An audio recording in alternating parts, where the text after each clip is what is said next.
Good evening.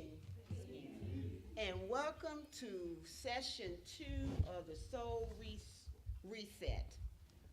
In last week's session, we discussed about being burnout, taking our spiritual temperature to determine why we need to have a soul reset, which was to get back to God and find our wholeness.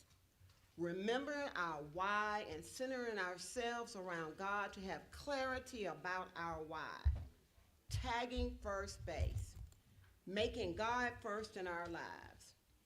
Our spiritual practice last week was excellent. And I hoped everyone had an opportunity to put that spiritual practice into action and consider doing this spiritual practice again in the future. This week, we will discuss chapter 2, when depression hit.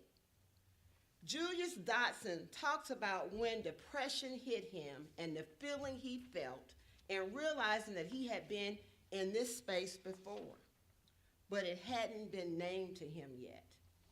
He also talks about what happened when he shared his feelings, allowing himself to be authentic and vulnerable. Then he was asked the question that many folks ask when you appear to have it all together. Why or what do you have to be depressed about? David expressed this another way in Psalm 42 that we will discuss in this chapter 2, where is your God? The unspoken is that you are believers and you shouldn't have anything to worry about. And if you do, then all you need to do is pray harder and pray longer. So this evening, we'll discuss depression, mental health, and the church, spiritual dehydration, when we become spiritual dried up and need a spiritual hydration, and the yet praise. How do we get a yet praise when we're going through the valley?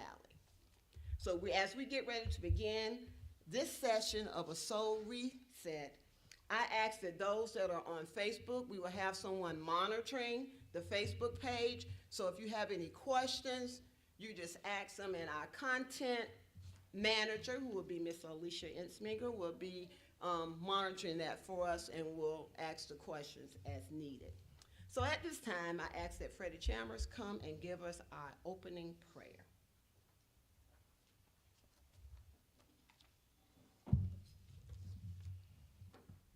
Gracious and loving God, you are a God of new beginning. You created us to be whole, unique, abundant life-living children.